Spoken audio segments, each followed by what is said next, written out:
Assalamualaikum warahmatullahi wabarakatuh.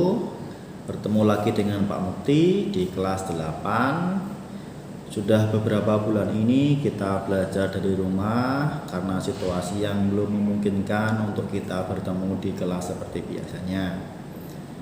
Ya, sebelum kita mulai, saya mau bertanya kabar dulu. Semoga anak-anak di rumah sehat semuanya. Kita bisa melaksanakan kegiatan belajar mengajar meskipun dari rumah. Kita juga harus tetap semangat, kita tetap bisa berprestasi, bisa menjadi yang lebih baik lagi. Pada kesempatan kali ini kita akan belajar materi kerajinan bahan lunak. Di kelas 7 kemarin kita sudah mempelajari bahan serat, sekarang kita mempelajari kerajinan bahan lunak. Apa yang dipelajari? Yaitu selama 2 minggu kemarin kalian sudah mengerjakan kegiatan belajar di rumah. Yang pertama itu ada materi PowerPoint, terus yang kedua juga ada materi selanjutnya yaitu meringkas dan ada tugas. Nah, pada kesempatan kali ini Pak Mukti akan membahas materi-materi atau yang sudah kalian ringkas pada pertemuan sebelumnya. Kita langsung saja ya. Kerajinan bahan lunak yang kita mau pelajari itu meliputi prinsip kerajinan bahan lunak, yang kedua jenis dan karakteristik kerajinan bahan lunak, yang ketiga proses produksi kerajinan bahan lunak. Jadi seperti biasanya kita besok di akhir pertemuan bab 1 ini tetap ada prakteknya bisa dikerjakan di rumah. Prakteknya seperti apa kita lihat minggu depan, kita cari yang maksimal mungkin yang mudah dicari, tidak memberatkan kita semuanya ya. Materi yang pertama yang sudah kalian pelajari kemarin yaitu adalah prinsip kerajinan bahan lunak ya. Pengetahuan dalam keragaman bahan dan alat serta teknik yang digunakan merupakan cermin dari kepiawaian pengrajin dalam penciptaan karyanya. Jadi dalam prinsip kerajinan bahan limbah lunak ini kita harus mempunyai beberapa prinsip-prinsip yang harus kita ketahui. Sekarang setelah tadi kita mulai dengan halaman 7, silakan buka halaman 8 ya. Di sini ada 3, yaitu berupa mempertimbangkan wilayah. Yang dimaksud di sini adalah pada prakteknya kerajinan itu dibuat dengan mempertimbangkan wilayah kerjanya. Yang pertama ada keterampilan tangan. Keterampilan tangan itu kerajinan dibuat dengan menggunakan keterampilan tangan. Meskipun diproduksi banyak, produk kerajinan masih tetap mengandalkan tangan. Sementara itu industri bertumbuh pada kekuatan mesin. Inilah yang membedakan antara produk kerajinan dan produk industri. Contohnya apa? Contohnya keterampilan tangan itu seperti kerajinan gerabah. Gerabah itu dari tanah liat nanti dibentuk-bentuk jadi suatu kerajinan, terus dibakar terlebih dahulu ya. Besok kita akan mempelajari itu, salah satunya itu dari bahan lunak alam dari tanah liat. Yang kedua ada keterampilan teknik. Keterampilan teknik itu pembuatan benda-benda kerajinan yang dilakukan secara berulang-ulang dan didasari oleh keterampilan teknik atau keprigelan. Contohnya ini bisa sangat detail, rumit, hanya bisa dilakukan dengan keterampilan teknik yang dimiliki oleh tangan seseorang. Nah, jadi keterampilan itu kita sekarang belajar tentang keterampilan. Kalau kita sudah mempunyai teknik yang bagus dan benar, bisa kalian terapkan di kehidupan yang selanjutnya, bisa untuk sumber kehidupan kita semuanya. Contohnya keterampilan teknik itu adalah dengan kerajinan ukir. Ya, kerajinan ukir-ukiran di sini di Jogja cukup banyak ya. Ya, kemungkinan kalau kalian dengar ukiran paling banyak, paling terkenal itu di daerah Jepara ya. Memang Jepara itu sentra kerajinan ukir, teknik mengukir se-Indonesia, bisa dibilang seperti itu. Yang ketiga ada kedaerahan atau tradisional. Kerajinan merupakan benda-benda mempunyai nilai guna praktis bersifat universal, dibuat dengan keterampilan teknik tangan namun masih dipengaruhi oleh adat istiadat setempat. Di sini contohnya apa? Contohnya itu mirip-mirip dengan keterampilan teknik.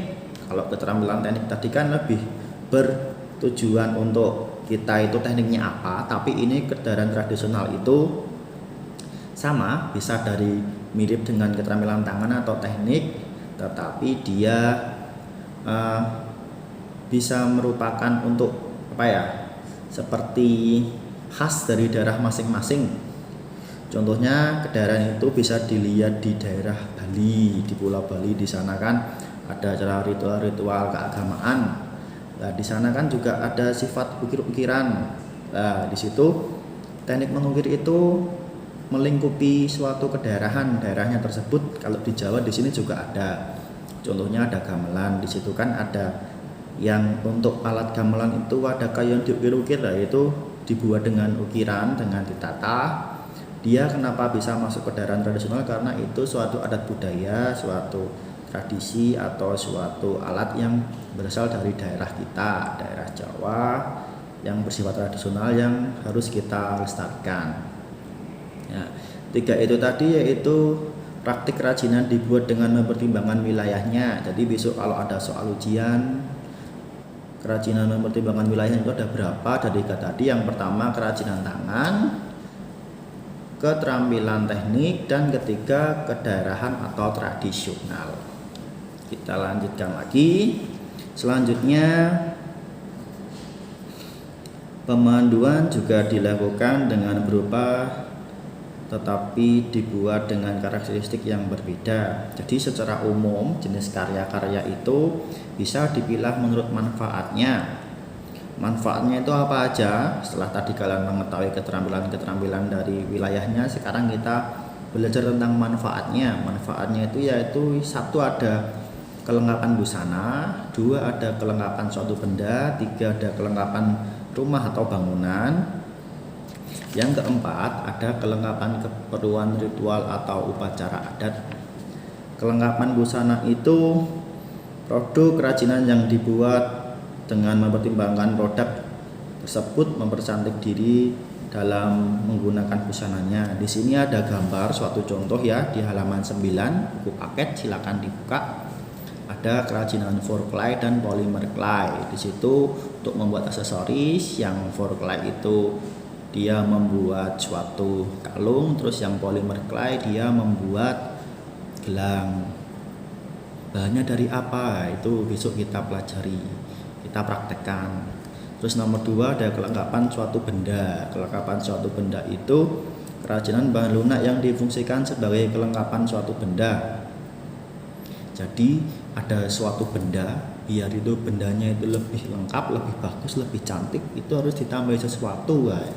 Maka dari itu kita menyebutnya dengan kelengkapan suatu benda. Contohnya itu di dalam buku paket ini adalah kotak tisu. Mungkin kalau kalian punya tisu di rumah cuma ditaruh gitu aja, terus diambil tisunya tanpa menggunakan bungkus, yaitu masih sederhana. Kalau kalian pengen mempercantik, pengen melengkapi kotak tisu itu, bisa kita tambahi dengan suatu sentuhan benda yang di samping-sampingnya tisu, bisa di dalamnya itu ada tisunya ya. Itu kita bisa membuat biar lebih indah. Contohnya di sini kerajinan keramik sebagai kelengkapan suatu benda, kotak tisu. Jadi kotak tisunya dihias, ada bingkainya dari keramik. Nah, mungkin kita jarang menemui ya, tapi di daerah lain ini ada. Kalau kita besok mau membuat dari bahan yang lain lebih sederhana bisa. Tinggal kalian besok memilih bahan yang apa yang kita mudah dicari. Terus nomor 3 ada kelengkapan rumah atau bangunan. Pada contohnya ini produk kerajinan dapat dijadikan manfaat sebagai pelengkap rumah atau bangunan tertentu. Contohnya air mancur bentuk kodok di taman rumah. Di sini ada suatu gambar ya, kodok di taman rumah. Di sana itu membuatnya dengan tanah liat. Kenapa kok itu bisa menjadi kelengkapan? Lah itu kan karena melengkapi rumah biar menjadi indah, menjadi bagus. Mungkin kita bisa membuat dengan kaligrafi atau yang lainnya.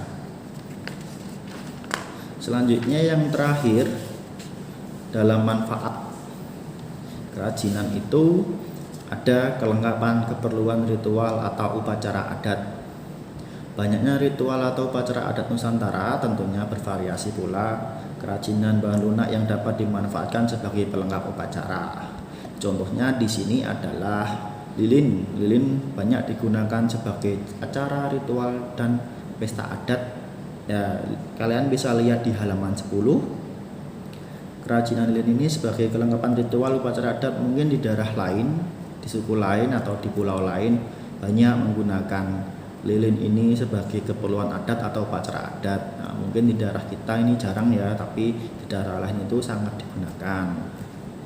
Nah, terus tadi setelah belajar tentang manfaat-manfaatnya, di halaman 10 yang bawah ini ada prinsip kebermanfaatan kerajinan bahan lunak dapat dikategorikan sebagai produk-produk berikut.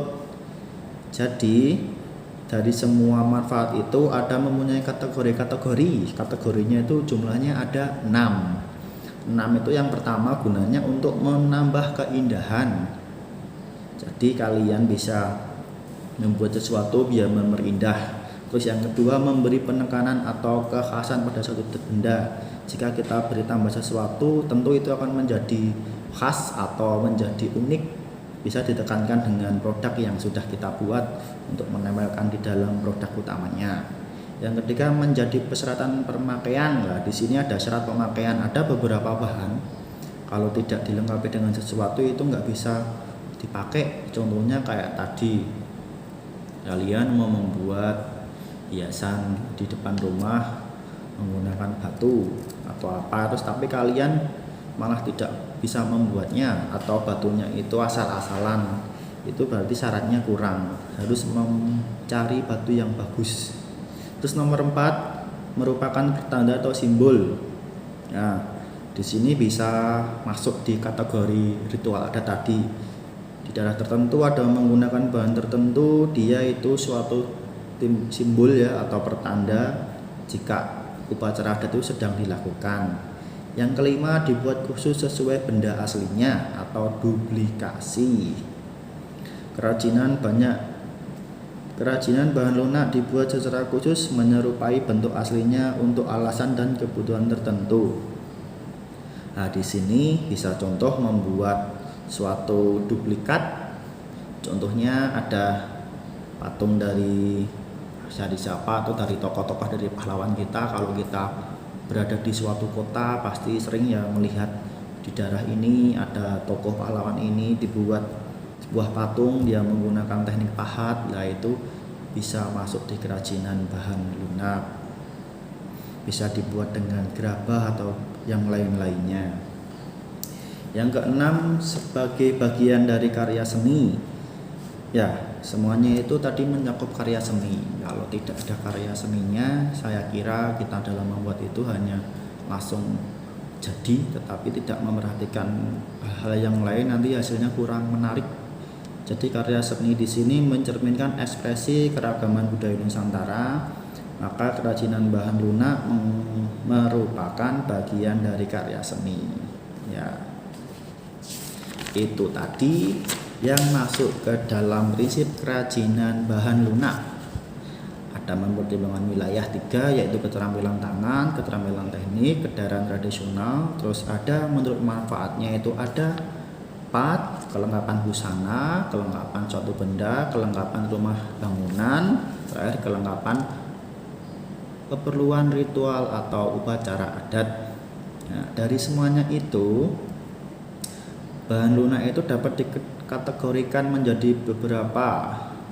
Jadi mempunyai prinsip kebermanfaatan. Semuanya itu mempunyai manfaat, tadi sudah kita bahas, jumlahnya ada 6. Untuk menambah keindahan, memberi penekanan kekhasan suatu benda, menjadi persyaratan pemakaian, merupakan pertanda atau simbol, terus dibuat khusus sesuai benda aslinya. Yang keenam sesuai bagian dari karya seni. Jika nanti ada pertanyaan, silakan tanya di komentar atau bisa japri Pak Mukti, nanti saya jawab satu persatu.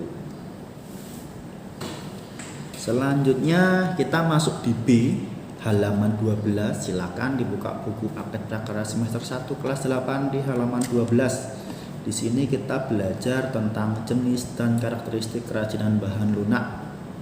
1. Bahan lunak itu dalam produk kerajinan terbagi menjadi dua jenis. Jenis yang pertama bahan lunak alam, yang kedua bahan lunak buatan. Bahan lunak alam itu apa Pak? Bahan lunak alam adalah bahan lunak untuk karya kerajinan yang diperoleh dari alam sekitar, dan cara pengolahannya juga secara alami, tidak dicampur maupun dikombinasi dengan bahan buatan. Contohnya yaitu tanah liat, kulit, getah nyatu, bubur tisu atau forklay. Ya, nanti kita bahas satu persatu. Contoh-contohnya tadi seperti apa. Yang kedua ada bahan lunak buatan. Bahan lunak buatan itu adalah bahan untuk karya kerajinan, diolah dan dicampur dengan zat kimia tertentu sehingga menjadi lunak, lembut, empuk, mudah dibentuk. Contohnya ada apa aja? Ada polimer clay, ada gips, ada fiberglass, ada lilin, sabun, dan parafin. Nah, contoh-contohnya tadi itu bisa kalian buka. Gambarnya itu ada semua di halaman 12 dan 13. Sekarang kita mau mengulik satu persatu bahan-bahan tadi itu seperti apa. Kemungkinan kalian belum mengetahui getah nyatu itu apa, tanah liat itu apa ya. Kita belajar bareng-bareng di sini. Pertama halaman 13, bahan lunak alam itu yang pertama ada tanah liat, itu memiliki warna yang beragam tetapi semuanya merupakan warna natural tanah yaitu coklat. Kalau ada yang warna merah atau hitam, pekat atau kuning itu pasti sudah dicampur warna ya. Nah, tanah liat ini bisa kita gunakan dibuat menjadi suatu kerajinan. Contohnya gerabah, kalau kalian ingin melihat kerajinan tanah liat bisa ke Kasongan daerah Bantul. Di dekat Jalan Bantul sana, Yogyakarta, alun-alun ke selatan terus nanti itu sudah bisa masuk daerah Kasongan. Di sana ada banyak sekali. Tahun kemarin kita field trip kelas 8 itu di daerah situ. Semoga besok pada semester kedua kondisinya udah normal, kita bisa field trip ke tempat-tempat kerajinan yang biasa kita kunjungi ya. Yang B itu ada kulit. Kulit itu berasal dari hewan yang sudah tersamak sehingga mudah dibentuk. Contohnya di sini ada kulit sapi atau kulit buaya. Kalau yang pengen mempunyai alat-alat atau seperti kegunaan setiap hari-hari dari kulit dari alam. Contohnya kalau yang kita sering jumpai itu adalah di sabuk kita. Kalau ada yang sabuk ikat pinggangnya dari kulit lah, itu salah satu contoh kerajinan bahan limbah lunak yang sudah digunakan, yang sudah dijual untuk masyarakat. Terus yang ketiga C ada getah nyatu. Getah nyatu ini dari pohon nyatu yang berwarna putih. Kenapa kok dia masuk bahan lunak alami? Karena yang pertama dia dari pohon. Terus yang kedua itu bisa dibentuk seperti, kalau daerah sini itu jarang, tapi bentuknya itu mirip-mirip seperti kalau kalian ada tepung kanji atau maizena atau yang kenyal-kenyal itu lah. Mungkin getah nyatu itu kalau kita campur dengan air atau langsung kita bentuk, itu bisa seperti gel. Nah, bisa kita buat sesuatu. Di sini jelas penjelasannya ada, kalau dipanaskan akan melunak tetapi lama-kelamaan akan mengeras. Jadi caranya harus dipanaskan terlebih dahulu untuk kita membuat sesuatu. Yang terakhir contohnya itu ada forklay. Forklay itu dari adonan tepung yang dilumat hingga kalis dan mudah dibentuk. Forklay juga dapat dicampur dengan air. Nah, di sini tahun kemarin kakak kelas kalian banyak yang mempraktekkan ini ya. Jadi di rumah sudah menyiapkan adonan tepung yang dilumat tepung kanji. Terus nanti tinggal di bawah sekolah mereka bentuk. Nah, itu bagus sekali. Kalian besok juga bisa praktekkan di rumah. Jika memilih itu yang kalian praktekkan, besok hanya memilih salah satu bahan aja untuk kalian praktekkan. Terus yang kedua bahan lunak itu ada bahan lunak buatan. Bahan lunak buatan di sini adalah sesuatu yang diolah dari manusia, bahan kimia dan paduannya. Bukan asli ya, namanya aja buatan. Di sini contohnya ada polimer clay atau plastisin. Polimer clay ini serupa, memiliki aneka warna yang cerah, berbentuk padat, lunak. Bedanya kalau forklay sama polimer, kalau poli itu buatan, kalau floor itu alami. Jadi kita bisa membuat sesuatu dari bahan yang buatan. Di sini polimer clay itu kalau kalian masih bingung apa, seperti plastisin. Plastisin itu seperti yang dijual-jual di pasaran banyak, seperti malam tuh ya. Plastisin itu nama lainnya malam, bisa untuk bentuk-bentuk patung-patungan atau bisa pemberat. Kalau biasa main roket air di situ kita menggunakan plastisin. Ya, yang kedua tadi ada fiberglass, itu berbentuk strukturnya cair, jika mengering akan mengeras. Seperti contohnya itu dapat dicetak atau dicor. Fiberglass itu adalah katalis. Katalis inilah yang membuat fiberglass dapat mengeras. Kita kalau melihat fiberglass itu contohnya di sekitar kita itu bisa seperti kalau melihat lampu di biasa. Itu kan kaca, itu dari fiberglass itu juga bisa.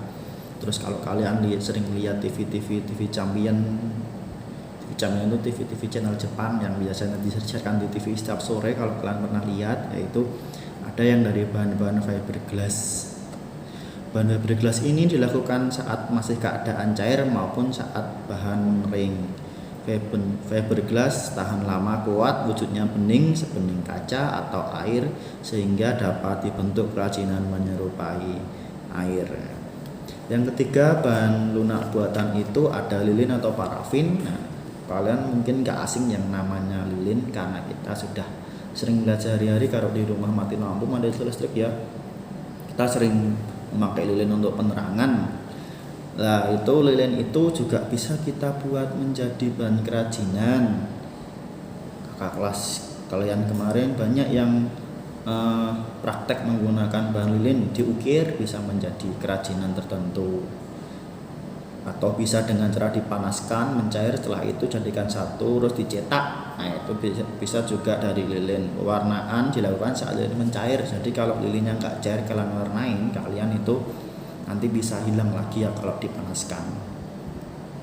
Lilin atau parafin yang dicampur dengan aroma pewangi tertentu untuk menambah sensasi saat digunakan lah. Kalian bisa membuat lilin dicampuri pewangi terus dinyalakan, nanti bisa aromaterapi satu ruangan, bisa harum. Terus selanjutnya ada gips. Gips itu kalau kalian sering melihat biasanya digunakan untuk dunia kesehatan ya. Gips di sini itu banyak gunanya, nggak hanya untuk kesehatan tetapi bisa untuk dunia kerajinan.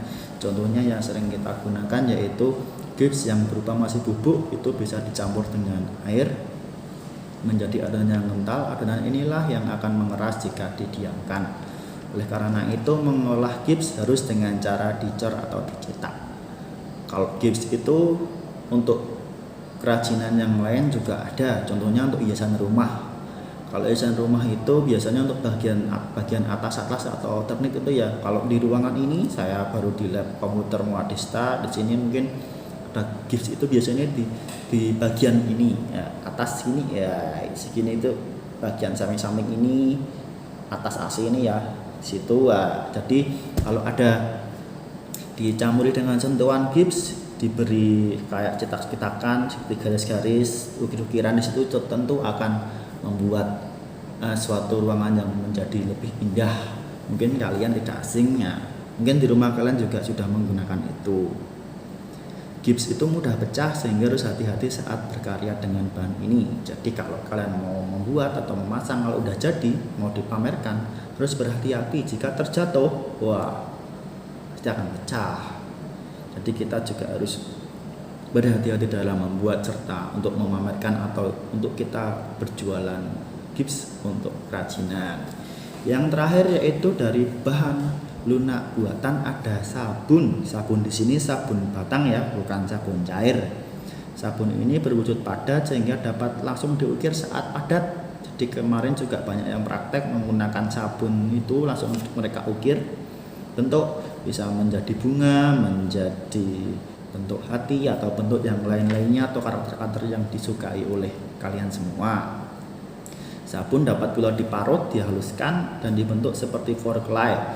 Kalau dicampur air nanti akan seperti lembek, nah itu bisa kalian buat sesuatu, itu juga bisa. Sabun yang didiamkan akan mengeras, itu pasti ya. Pewarna sabun dilakukan dengan mempertahankan warna sabun, dapat pula ditambah biang warna saat sabun dibuat adonan. Jadi kalau kalian besok membuatnya, sabunnya kalian parut dulu, terus ditambahi pewarna, terus ditambahi pewangi, ya, itu juga bisa. Tapi itu memang lebih ribet. Kalau lebih simpelnya, sabun itu langsung kalian ukir, bisa menggunakan ujung pulpen, menggunakan cutter, atau menggunakan pisau kecil, atau menggunakan benda tumpul atau tajam yang lainnya. Ya, materinya saya kira cukup sampai di situ, tidak usah panjang lebar. Itu hanya penjabaran materi yang sudah kalian pelajari mandiri secara 2 minggu ini. Untuk absensinya gimana? Absensinya kalian nggak usah bingung, kita tidak menggunakan absensi online pada pertemuan ini. Silahkan tuliskan nama dan kelas kalian di kolom komentar di bawah. Di situ nanti akan Pak Mukti cek satu persatu. Jika anak itu sudah melihat video ini dan berarti sudah mengikuti pembelajaran prakarya kelas 8. Nah, setelah kalian presensi, ya, yang terakhir yaitu ada tugas ya. Tugasnya kalian kemarin sudah mengerjakan LK2. LK2 kemarin itu kalian halaman 7 sudah mengerjakan. Saya lihat cek sudah banyak mengumpulkan, tetapi kalau yang belum mengumpulkan silakan dikumpulkan. Nanti kalau kalian nggak mengumpulkan besok akan saya tagih. Wah, tagihnya banyak, mau ujian tugasnya masih banyak. Kalau nggak mengumpulkan nggak dapat nilai, ya nanti kan yang bingung kalian sendiri. Tugas kali ini adalah lembar kerja 3 atau LK3 di halaman 11. Silakan dibuka halaman 11. Sedikit saya jelaskan tentang tugasnya, yaitu adalah mungkin identifikasi manfaat produk kerajinan bahan lunak.